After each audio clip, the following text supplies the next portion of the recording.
We are 22us Radio, the next wave of K-Beach. 22us Radio is 22usmedia.com and 88.1 FM KKJZ HD3 Long Beach, Los Angeles. Welcome, ladies and gentlemen, to another edition of the Golden Spotlight. Yes, this is a show where every week I feature someone different and I have them share their story. At this time, I would like my guest to please introduce herself. Hi, my name is Erika Rose. I'm an actress and I live in Los Angeles. I grew up in upstate New York and I went to school at Cornell University and now I'm out here pursuing my dream. Awesome. So what I do is I have people start off from like the beginning. We're gonna go like step by step. Let's start off with life growing up. Did you have siblings or? I did, yeah. I grew up with a very interesting family dynamic. I have one full sister. She's 4 years younger than me, and we have both the same mom and dad. And then I have 4 older half siblings where we all have the same dad but different moms. But they were all very influential in my life. They were just a little bit older, so it was very cool to kind of have role models that were significantly older than me that I got to kind of learn from all the time. Cool. Tell me about K-12. What was it like? Were you involved in any activities? Yeah, absolutely. I was a big school nerd. I loved academics so much. I think math was my favorite subject pretty much all the way from kindergarten to senior year. I played soccer. I did gymnastics, I played lacrosse, I was involved in student council, I did theater productions all throughout my time there. I grew up in a small town, so we were pretty tight-knit, and I had a really, really great supportive community and a great group of friends, and I think I really had an amazing school experience. I know that I'm very, very lucky because a lot of people don't feel that way, but I really, really treasure my time, like K through 12. Cool. Did you experience any like bullying or anything like that? I think that every person experiences bullying to some capacity. I know that, middle school and high school are really, really awkward times, and I know I was incredibly awkward and I didn't really grow into myself until I was a little bit older. So I definitely experienced, the very typical, there's a lot of kind of female microaggressions that happen a lot throughout that time just because everyone's kind of insecure and finding their boundaries and everything. But I definitely had plenty of times that I was crying because I was excluded and, or didn't feel like I was pretty enough and all that kind of stuff. But it definitely got a lot better as I got older, for sure. Cool. So tell me, all the activities like the sports and the gymnastics. Yeah. Was that just something you were interested in, or were your parents like, I need each of you to have an activity? So I think that my parents definitely threw me into every single activity that they possibly could because I have always been a very, very high energy person. And so when I was younger, they threw me into, soccer, gymnastics, swimming, basically anything that would tire me out throughout the day so that I could come home and sleep. But I fell in love with all of the activities that I was doing, and although it was definitely my parents that got me involved in them, I kind of took it and ran with it. Theater was something I loved ever since I was a kid, even though my mom took me to my first audition because she was like, oh, a girl who can scream. That's what they were looking for in the breakdown. And she was like, I got to take my daughter. She'll definitely get it. There's no way she won't get the part of a girl who can yell really loudly. And yeah, then I fell in love with soccer and I played that all throughout high school, traveling, gymnastics. I also loved gymnastics. But yeah, it was something that I grew to love, but definitely my parents threw me into it to keep me busy. Cool. I remember growing up watching Power Rangers, and I remember how like I think that was the first memory of like seeing something that has to do with gymnastics. Yeah. Because the Pink Ranger was so popular. Yes. And so in my mind, when I think of gymnastics, I think of that thing that they're like trying to balance, and they're doing all these flips and stuff. Yeah. Did you have any injuries? You know, I had a couple injuries when I was a little bit older. I luckily didn't have anything too serious. I sprained my ankle a couple times. I remember I was on crutches because I didn't tear my ACL, but I did something to my meniscus or something. I didn't need surgery, which was the best thing ever, but I was out for a little while. But yeah, so luckily I didn't have anything too severe, but I did have a couple injuries that, would take me out for a couple weeks at a time. Cool. So, everybody has that one subject that they either, found the most boring or they struggled with the most in K-12. Uh-huh. What was that like for you? What was it? Okay, so interestingly enough, my most difficult subject that I consistently struggled with was art class. And I failed art class multiple times. I could do all the academic work, but for some reason, my skill in drawing and any type of art, painting, anything like that, was so terrible that my art teacher actually failed me because I could not perform at the level that a 7th grader should have been able to. So that was definitely really difficult for me. I also played the violin in orchestra, was terrible at it. My orchestra teacher really loved me, which was, she was wonderful. But I did not do so well in those. So the kind of more hand-eye coordinated activities I was not great at. Those subjects were not fun, yeah. So, did you ever experience, I know that sometimes, I'm trying to think also the different struggles that during K-12 when we were young, where you go through. Did you have to also did you go through moving or anything like that also? So, I didn't move from house to house, but my parents got divorced when I was 10, so I was in 5th grade, I remember, and although my mom moved out and she stayed in the same town that we grew up in, but she moved down the street, so I had to split my stuff between my mom's house and my dad's house, and I think their divorce was definitely the biggest struggle that I encountered, but it taught me a lot, and it really taught me how to be empathetic and understand different parts of situations and different people's perspectives.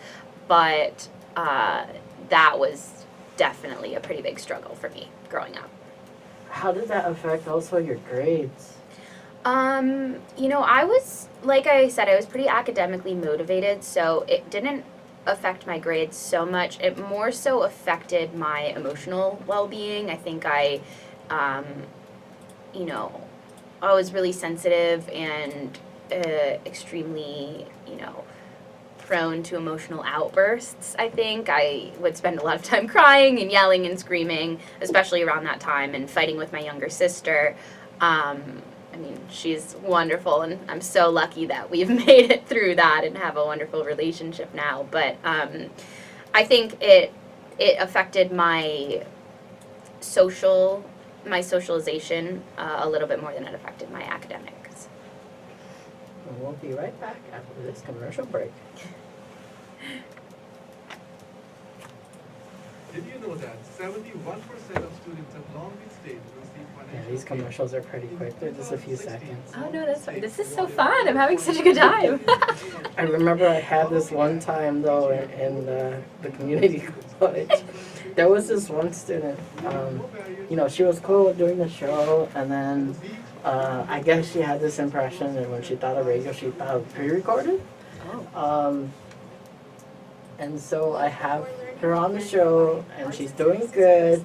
Once I go to commercial break, she's like, "Oh, this is great. This and she I guess saw it because this is obviously you can see through it, but outside you it was tinted. The one at the community college, it was so tiny. This is so much cooler.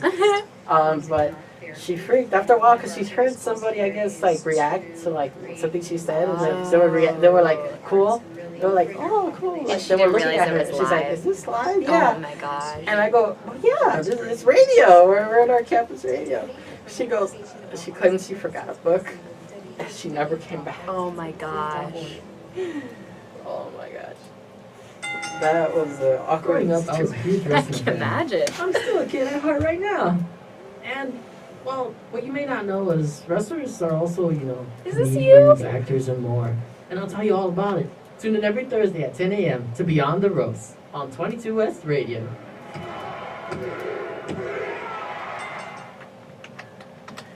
Welcome, ladies and gentlemen, to the Golden Spotlight. I'm your host, Rob Flores, and this is the Golden Spotlight live on 22S Radio, located at California State University, Long Beach.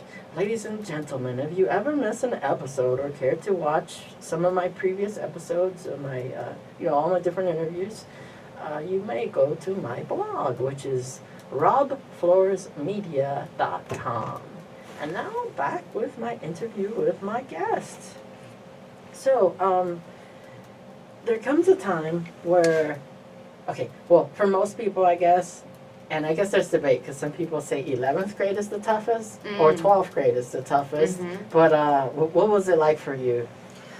Ooh, for me, I think they had different struggles. They both were difficult in their own right. 11th grade was more difficult academically. I was taking a lot of AP courses and, I was very, very stressed about excelling in my courses so that I could get into a good college. I think 12th grade was really strenuous because I was applying to a bunch of different schools, and so I was really nervous all the time about if I was going to get in and if I was going to, if I would appear good enough to, get into the schools that I wanted to and how that was going to affect my future and all of that kind of stuff.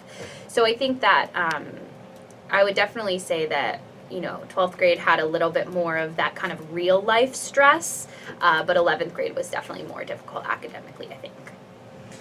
Now, this next question, I just started experimenting with this one now this boy. semester. But, because I see in the movies and in TV, they always have this, but you have the lunch area where all of a sudden you have like the sports people on one table, the nerdy ones on one, the Pokemon cards and the rockers on one side. What did you associate with at the lunch area? So, interestingly enough, my school had off-campus lunch. So, we didn't really have a lunchroom. We only had like 3 restaurants outside. There was O's, there was Subway, and there was this other pizza place. And I would typically go to Subway. That was my favorite place to go. But I would usually go with, 2 of my friends. We'd kind of always go to lunch together, depending on what class I had before that. But we were lucky that we didn't have that kind of high school typical lunchroom setting. So it ended up being nice that we got to go off campus and kind of get to choose what we wanted to eat and everything like that. But it could definitely be lonely if you didn't have anybody to go to lunch with. So that's definitely what it would have felt like if you were, the one person in that cafeteria that's sitting alone and looking at the jocks and the athletes and, the artists and being like, I don't have anybody to eat with. Like, that was not fun. But yeah, it was usually pretty good. Cool. So, when did, okay, well, first we'll get to this one. So high school's wrapping up, and people ask themselves, what is next? What happened? What school? What major? For me, yeah, so I thought I wanted to be a doctor.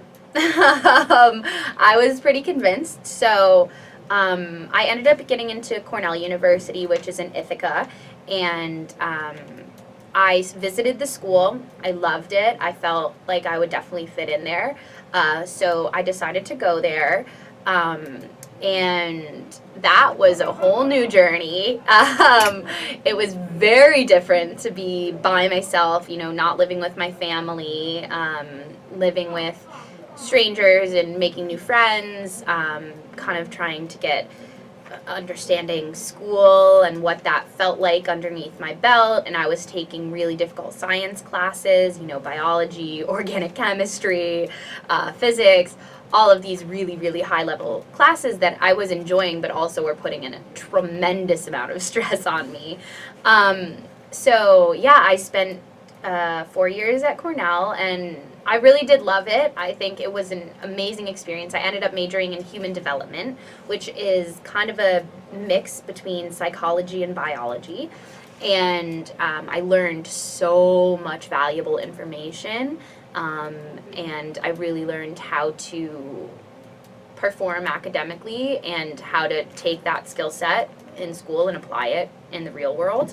I ended up deciding I did not want to be a doctor. I took a film and TV course at this place called Stone Street Studios at NYU in the summer between my junior year and my senior year, because at that point I still was thinking, okay, I'm going to go to medical school, but maybe I'll take, a gap year and I'll pursue acting for a little bit just to kind of dip my toes in the water and see what I want to do. So I went to Stone Street and fell in love with it.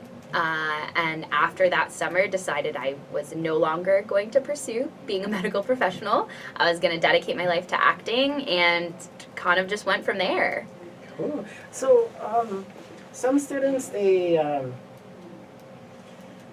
either go to class and they go straight home, or there's the option of going to the clubs and stuff. Did you get a chance to check out the clubs and student government in college?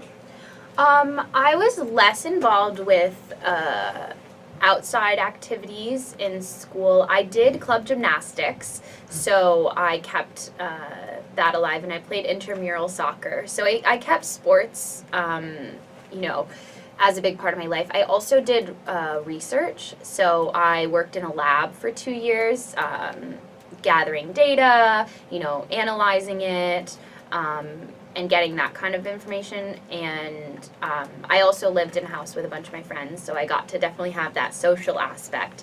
But yeah, I wasn't as involved with student government and clubs and everything there.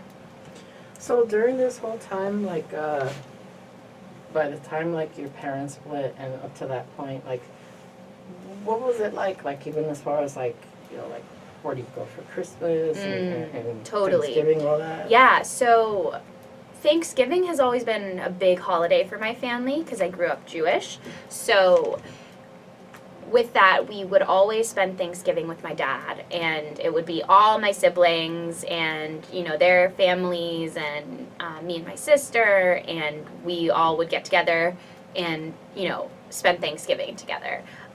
Christmas, my mom and I and my sister would usually do something together, so we would split it kind of that way. When I would come home for breaks, I would try to split the time evenly, spend half the time with my mom, half the time with my dad. I think that since they lived in the same town, it ended up being okay. It would just be one night I would spend at my mom's house, the next night I would spend at my dad's house, and vice versa. But I was lucky that they didn't live in two completely different cities. So when I got home, I still was able to spend time with my friends, whether it be at my mom's or my dad's, and just kind of be conscious about how much time I was spending with both of them. Cool. Yeah. So books can be expensive. Yes. So did you have to work at the same time? What happened? No, I was actually really, really blessed. My dad supported me through college, and that was kind of his one thing. Education has always been something that he will go out on the line for. And I did go to a New York funded school, because the part of Cornell is partially funded by New York State, and a few of its colleges are funded. And so because I was a New York State resident, I got to go for discounted tuition. So I got to go for the price of what it was in state, which was significantly less than an out-of-state student. So I was lucky in that way, and my dad was really supportive throughout that, and said, that he would pay for my tuition. So but after that, I've been on my own. So I've definitely had plenty of struggles past that point. But education is the one thing that my dad said that he would definitely pay for. Cool. Yeah. How similar or different are you from your siblings? Like as far as even like what paths you guys chose and stuff. Totally. So I love my family because we are all so unique. My oldest brother is very into business. When he graduated, he opened a bar in New York City and he went into hospitality. After that, he got married and ended up being a stay-at-home dad, and like he spends all of his time with his kids, loves them so much, and it's been great to be able to watch their family develop and grow. And they have switched, like him and his wife have switched the traditional roles because, in the past we've seen a lot of females staying home taking care of the kids and men kind of going out and working, and for them it's been switched where he's raised the children and she's worked. My second oldest brother is a musician.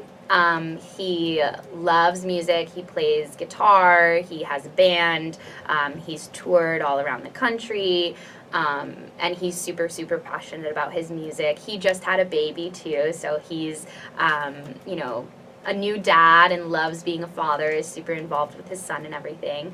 My oldest sister is interesting. She's, taught me so much about life, and she kind of lives off the earth a little bit. She travels between Northern California and Arizona, and she has a dog that she loves. His name's Popper, and he always hangs out with her no matter what. But she is very spiritual and holistic, and lives off the land essentially. She doesn't really dabble too much with monetary goods or anything like that, but has a really great community and support system that she goes back and forth with.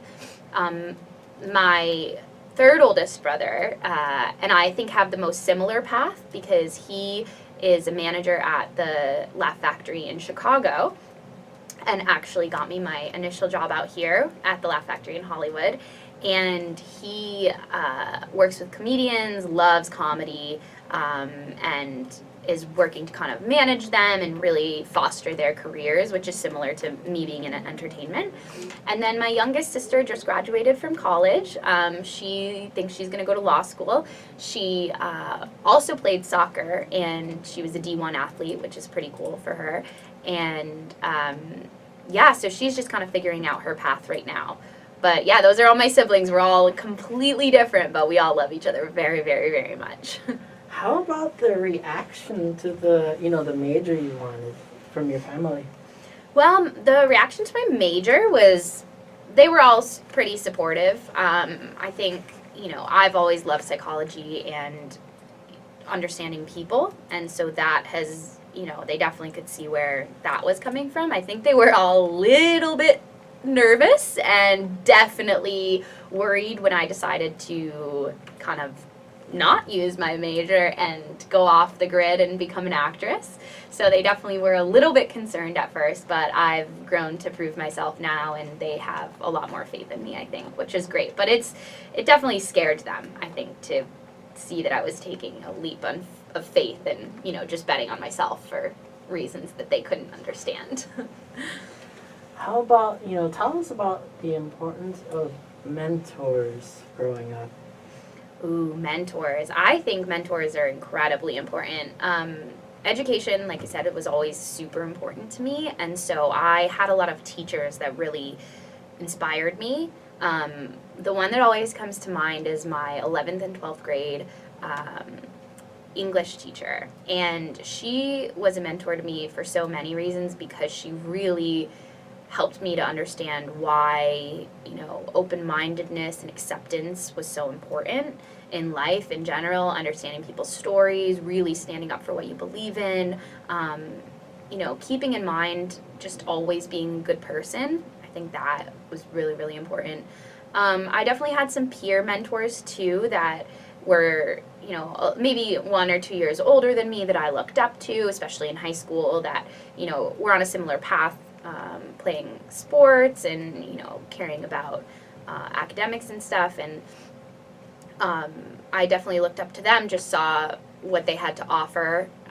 And then as I've gotten older too, I mean, I have a lot of mentors now as an actress that have completely shifted me and, taught me things that I didn't even know that I didn't know, which I always think is the best when you're like, wow, that's a new piece of information I didn't even know was out there. Like, and there it is, just for me now. Great. So I have some pretty incredible mentors, especially now in the comedy community, and they have supported me and completely changed my life. So I think mentors are so, so important. Cool.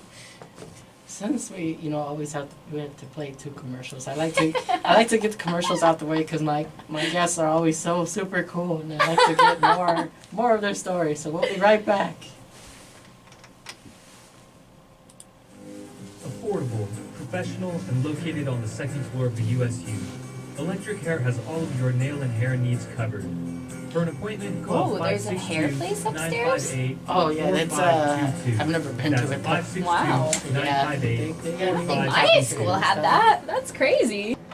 Welcome back, ladies and gentlemen, to the Golden Spotlight. I'm your host, Rob Flores, and remember, if you would like to, listen to previous shows, previous interviews of, that I've conducted, feel free to go to my blog, which is robfloresmedia.com. Thank you so much for tuning in. If this is your very first time listening to the show, again, every week I interview someone different and have them showcase their story because every story is unique, and wow, my guests are always so cool. I try to go as chronological as possible, and another thing I like to do is what I refer to as the timeline, which is like the history of like the jobs you held, your first job leading up to where you are today. Okay. So my first job that I officially got paid for was teaching gymnastics to toddlers. I taught gymnastics at this place called NYC Elite in New York, in Manhattan, and I did that. That was my first job between my sophomore and junior year in college. Then I taught there again between my junior and senior year, and then after my senior year. So there was 3 times that I taught at that place. That was amazing and wonderful and great. And then I moved out to Los Angeles and taught gymnastics again. Teaching gymnastics is something that you can do, I think, no matter where you are, because it's a specific skill set that not so many people have. So that has been great to take with me. After that, I nannied for 2 years while I was also working at the Laugh Factory in Hollywood. Then I worked at a casting studio for a little bit. I worked as a personal assistant and tutoring. And yeah, I recently, within the past 2 weeks, actually just started a nonprofit theater company. So I'm the executive director of that, and that is my most recent job and endeavor. And so it's definitely been a long road of a lot of hustling and working and working a lot of different jobs at the same time. But I finally ended up where I wanted to be, so that was great. Cool. Tell us first about the casting one. The casting office.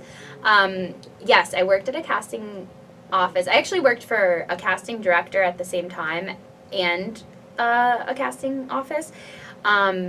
It was great. It was really interesting. I got to see sort of behind the scenes a little bit more of the industry, and it was a lot of, for the casting director that I was working for, we did a lot of unscripted stuff, so I had to do a lot of research of people that were, making their own way in the world, and how we could use them for certain products like beers or, whatever different products that we had available.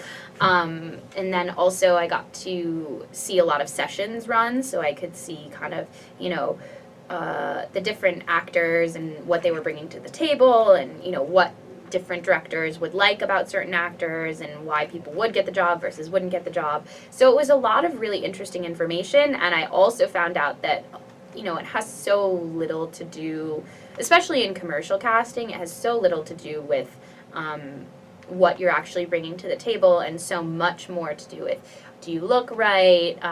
You know, are you fitting the kind of mold that they want for this particular commercial? Do you look good with the other people that they have in the commercial? Do they have enough diversity? So it's a lot about what you look like and much less about your talent or anything like that. Cool.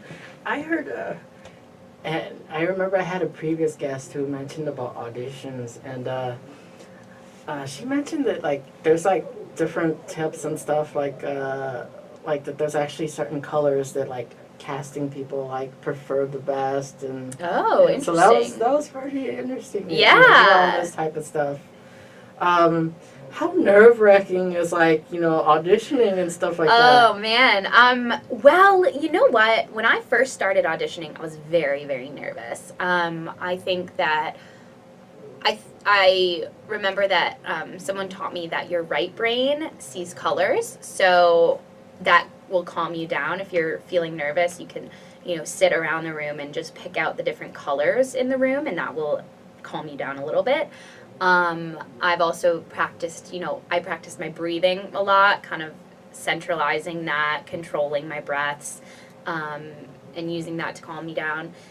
Now I get a lot less nervous because when I feel like I'm prepared and I feel like I'm going in and I know what I'm doing, and I just kind of leave it all out on the line, I have less reason to be nervous. I trust myself, I trust my craft, I trust the work that I've done, and then, you know, just entering the room, just being present, you know, doing what I set out to do, and just being there, you know, giving my performance, and then I'm not really nervous because I'm existing as the character in the scene, communicating with the person that's, you know, feeding me the lines or whatever, and then I'm not nervous about it anymore. So, tell us about headshots too, because I hear that it's like an actor's resume and stuff. Yeah, like that. absolutely. So headshots are really important because they are the first thing that the casting director or the director or anybody sees. A lot of times, especially for commercials, you're just submitting headshots, and they're basically like, oh, we like this girl, we don't like this girl, we like your look, we don't like your look. So I think that they're super important to kind of communicate who you are in a shot. You know, they say a picture is worth 1,000 words, and for headshots, it's probably worth 1,000,000. So you definitely want to make sure that your headshots are clear. You know, they showcase you, they showcase your personality, that they're high quality. You don't just want to have somebody that doesn't know what they're doing take a photo of you. You definitely want to go to someone that has an established resume of different people that they've taken photos of and what those photos look like, and finding someone that kind of fits with your aesthetic. And then, you know, again, just making sure that you're using the correct headshot to apply for the right job. If you think about it in terms of just the workforce, you don't want to submit a job or a resume saying that, you know, you're a great secretary for a position for a doctor. And you can have different looks with your headshots. So if it's a more dramatic look, you want to make sure that you're submitting that for a more dramatic role, or, you know, a more comedic look for more comedic roles, and so on. Cool. Thank you everyone who's tuning in. Those of you who see the camera angle when you watch the YouTube video, you see a little movement here of just so you can see. It's so this is an app called Live Me, and I'm having them, you know, see you as we're, you know, Hello. and yeah, they get to like chime in and like Thank you write guys for comments tuning in. at the same time. But yeah, tell us also about like I guess I remember I took one acting class, and I was like, I like more like getting straight to like the script and just going ahead and just memorize your lines and that's it. Just go ahead and do it. But like I didn't realize there was so much more. Like there's all these exercises and stuff that they do. Totally. And one of them was like we're in a circle, right? And like they have like a little Nerf ball or something. You have to pass it to the other, whatever. But I suck at names. And they're like, say the name, and then like there was this other one where like we're in a circle and we have to do something goofy or whatever, and then we have to again say someone's name. But they have to then, if they pointed at you, you got to mimic the exact same thing. Oh, that they and, did. Like, then create your own out of the blue. Yeah. And I was like, I just want to do a script and then that's it. But I didn't realize there's so many things. Like, what was your experience like with like acting classes and all that? Totally. So, I think a lot of what you're talking about is usually used in a lot of like improv courses, which improv is so intimidating sometimes. I mean, I've like taken classes at the Groundlings. I'm like, oh my god, I can't keep up with everybody here. They're so funny. Like, I don't know what I'm doing. But for me, acting, I studied the Meisner technique, and I work a lot in my imagination now at the studio that I'm at currently. And for me, acting is really about existing as another person. So you learn how to kind of tune certain parts of yourself up and other parts down. And that's, when I get a script, I really put myself into how I view the character and, the information that I've gotten, and read the script through the eyes of the character and understand like how certain things are going to hit me and how I feel about them and what I'm trying to communicate through them. So my acting classes were really actually centered. The first year of Meisner is a lot of getting in touch with yourself. It's a lot of improvisation, but it's not trying to be funny or anything like that. It's really just trying to understand what the other person is saying to you and where they're coming from and how you feel about it. And then the second year is a lot of character work where you understand about how to take different people's lives and really craft them authentically, which actually my Cornell education helped so much with, because I studied human development, so I was able to learn a lot about different backgrounds and what kind of makes you you and all of that kind of stuff. So I actually loved acting class. I think it's always great to be training, and if you're not working, it's always good to be in class because you always want to be sharpening your skill set and just having time to play. And I think it's super important, and I have a really great positive perspective about it.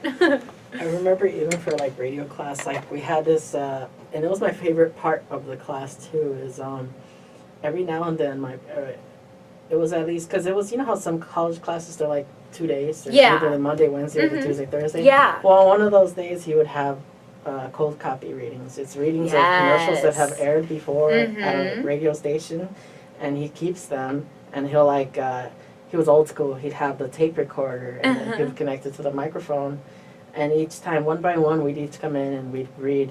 We'd go outside and we got to practice for a little bit, and then each time, one by one, we had to come in and do our commercial. Yeah. And it was something, because I would always get picked, because I have like, a kid voice. So I would get like the grandkid all the time. And I remember one time, one was like, me and my grandpa going to a restaurant, and I was like, Grandpa, my God, you want steak sauce? Because they know my voice. That's so cute, though. Don't you love it, though? You get to go and play a completely different version of yourself. Oh, I just hit the camera. Oh. Oops. So what was your experience like so far? Like, do you notice, is there certain types of roles, or are you able to like, is there certain ones that are like, you're like the best in this category? Like, well, so I actually just shot a film this past weekend where I personified LA, like Los Angeles in general. And I got to play a very, positive, outgoing, bubbly girl that was just, happy and had a lot to say. I think that those kind of roles are really easy for me because they're really close to myself, but at the same time, I love character work. So I've studied Laura from The Glass Menagerie, who's a very shy, introverted, fragile human being. She's one of my favorite characters to play. I've also done this character called Linda, which I created a whole web series based on, and she's basically a New Yorker who, has a lot of opinions and has a lot to say and just really loves drinking wine and getting to know people. And then I've also worked on a schizophrenic character. So I really enjoy that kind of work because I like to, get to understand different perspectives and play things that are a little bit further from myself. But I know that anybody who's seen me or any of my friends know they can call me immediately and I can play, a bubbly girl next door with very little preparation. I can kind of just show up and do it because that's my niche. Ooh, cool. Your voice also sounds like, when you did that one, you also reminded me of Harley Quinn. Yeah, Harley Quinn. You know that's interesting? I have a really great friend who does the Joker, and I've been talking with him about doing a potential Harley Quinn, so maybe I should. Yeah, totally. So tell us about the, because I have some material also for the app, but then I also like to get more clips so I can make the Instagram. Oh, totally. So really quick switching here. No problem. It's not like I have anywhere else to be. So, tell us about, because see what I do also is I like to give like a teaser before promoting the upcoming show. Yeah. And I do it first without like mentioning who is going to be on the show because I build it up. Mm-hmm. And it's pretty cool because I found it was like a commercial, right? iHeart commercial. Yeah, an iHeart Radio commercial. Tell us about your experience with the commercial. I did an iHeart Radio commercial for Camila Cabello, and it was amazing. I mean, we got to really talk about her and how inspiring she is when she stepped out on her own and really decided to follow her passions and her dreams, and she didn't have to, hold back because of what she felt like everyone wanted from her. She was able to really, go for it. And I found that to be incredibly inspiring. So it was amazing to get to talk about that. Awesome. How did it come about, to get picked to be in the commercial and stuff like that? So I went to an audition. My agent sent me to an audition, and I didn't know going into it what it was going to be, and so I went in and they were like, oh, can you, tell us what you think about Camila Cabello? And I've been following Camila Cabello since she auditioned for the X Factor, and before they put Fifth Harmony together, it was something else, but they sang this song Impossible by Chantel. And as soon as I heard her perform that, I was like, oh my God, I am a diehard Camila fan. Like, she's amazing. Her voice is incredible. So I went into this audition. They were like, oh, can you tell us what you think about Camila Cabello? And I was like, oh my God, I love her. She's amazing. She's so talented. And, I really respect her and all that kind of stuff. So that was how I did it. They just were like, wow, we love your energy. We love how much you love Camila. And then they ended up calling me the next day and telling me that I got it. So it was very, very exciting. What was your family's reaction to the commercial? Oh, they loved it. It was definitely the most love I've gotten on anything that I've done was for the commercial. It was really cool to see everybody's feedback, and everybody from my hometown was really proud and excited for me, and it was nice. It was really nice to get supported for that, for sure. Awesome. How far in advance did you know, when it was going to air and stuff? Oh, it was pretty quick. The turnaround was pretty quick. It went, I think we auditioned on a Wednesday or something and heard on a Friday, so it was only 2 days later, and then we ended up filming the next week. So it was a really, really quick turnaround, and then I think it aired maybe a week or 2 weeks after that. So it was pretty fast. Ooh, cool. So what is it like to be on a commercial? How long does it take to film one? It obviously depends, on how much footage they want to get and, what parameters they're working in. So typically I would say, for what I did, it was the full day. You're there for 12 hours or so. And we did a bunch of different things. So it was probably three minutes total. They cut together a whole bunch of stuff from all of the footage. And this commercial was an interview, so we went and they interviewed us and we talked for a little while. And they kind of prompted us with questions.